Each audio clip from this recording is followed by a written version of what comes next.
चीज को भी करते हैं कि ये जो मैक्रो इकोनॉमिक स्टेबिलिटी है ये बढ़ेगी। देखिए, आपके साथ चाइना है, आपके साथ इंडिया तरक्की कर रहा है, आप जो हैं वो पीछे हट गए हैं। आप जो हैं वो इस वक्त नेट एड इंपोर्ट लेने के चक्कर में फंसे हुए हैं। आप इम्बैलेंस की बात कर रहे हैं क्योंकि आपका फाइनेंशियल इम्बैलेंस है। और मजे की बात यह है कि इमरान खान कह रहे हैं मुझे इन सारी चीजों की कोई परवाह नहीं है, मुझे सिर्फ आपके मुल्क में तो इस वक्त हाई फूड प्राइसेस हैं हर तरफ, सोशल जो इंस्टेबिलिटी है। लोग कह रहे हैं कि अभी तो बातें पाकिस्तान में ये हो रही हैं कि ये जो लोग सैलाब में फंसे हैं इनको पका पकाना खाना चाहिए। लोग इनके लिए कच्चा राशन लेके जा रहे हैं, उस राशन की कोई वैल्यू नहीं है क्योंकि उनके पास तो पकाने के लिए जगह ही कोई नहीं है, ना उनके पास लकड़ियां हैं, ना उनके पास इस तरह की कुछ चीजें हैं, क्योंकि वो तो सारे उनको तो पका पकाया खाना। अब करोड़ों लोगों को कौन पका पकाया खाना देगा? और लोगों को सैलाब इतना ज्यादा आ गया है कि वो जो एरियाज हैं वहां पे तो आपकी जो रोड इंफ्रास्ट्रक्चर, रेलवे इंफ्रास्ट्रक्चर ही नहीं है।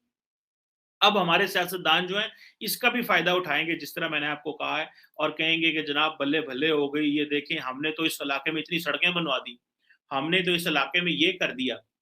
तो ये जो हमारे लिए जो मामलात हैं कि ये जो अगर स्ट्रक्चरल रिफॉर्म्स हम नहीं करते, वो कहते हैं कि आपने अगर अपनी मॉनेटरी कंडीशंस को टाइटन ना किया और इन्फ्लेशन को कंटेन ना किया, तो आपकी ये जो और स्ट्रक्चर रिफॉर्म्स ना की, अपनी गवर्नेंस स्ट्रेंथन ना की, और जो स्टेट ओन्ड एंटरप्राइजेस हैं उनके मामले में जो बिजनेस एनवायरनमेंट ठीक ना किया, यानी कि स्टेट ओन्ड एंटरप्राइजेस जो हैं, जो जैसे पीआईए है, रेलवे है और बहुत सारे अदारे हैं, अगर उनके बारे में आपने गवर्नेंस स्ट्रेंथन ना की तो आपके हालात और खराब हो जाएंगे।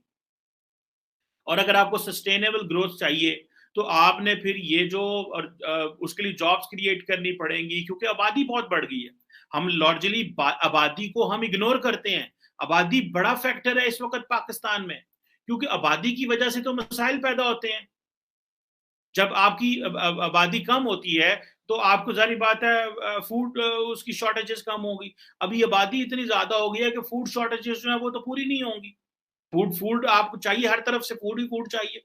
वो तो रेकमेंड आपको कर रहे हैं कि आपने जो अगर अब ये सारी स्ट्रक्चरल वायबिलिटी स्टैब्लिश करने के लिए और फाइनेंशियल स्टेबिलिटी लाने के लिए आपको एक प्रॉपर पॉलिटिकल अपरेटस चाहिए, जो कि हाई एम्पावर्ड पॉलिटिकल अपरेटस हो, जिसमें सारी सियासी जमातें इकोनॉमी के ऊपर एक जैसा सोच रखें और बाकी जगहों पे आप लड़ते रहें। लेकिन इमरान खान ये कह रहे हैं कि नहीं, मैं क्योंकि पॉपुलर हूं तो हक मेरा बनता है पावर लेना। और बाकी लोग कहते हैं, और फिर इमरान खान क्या करते हैं, जब वो पावर में आएंगे वो खुद भी पावर एंजॉय करेंगे और बाकियों को जेलों में डालेंगे। वो कह रहे हैं, बाकी लोग कहते हैं कि भाई इसने जो हमें जेल में डालना है तो हम अपने कम से कम ये तो इसको तो रोके किसी तरीके। सो ये तो हालात हो चुके हैं इस वक्त पाकिस्तान में। सो हमें बाहर से कोई दुश्मन नहीं है हमारा, हम सारे आपस में एक दूसरे के दुश्मन है। हम सिर्फ और सिर्फ आपस में जो है वो दुश्मन है। कतर हो, कुवैत हो, सारे जो हैं वो दो दो चार चार जहाज भेज के सारे खामोश हो जाएंगे। हमें जिसे कहते हैं ना वो, हमें तो सारा कुछ तो ये तबाही तो हमारी है। और मैं एक बात बताऊं, इस फ्लड्स में कोई इंटरनेशनल लेवल पे बड़े लीडर ने पाकिस्तान के बारे में बात नहीं की।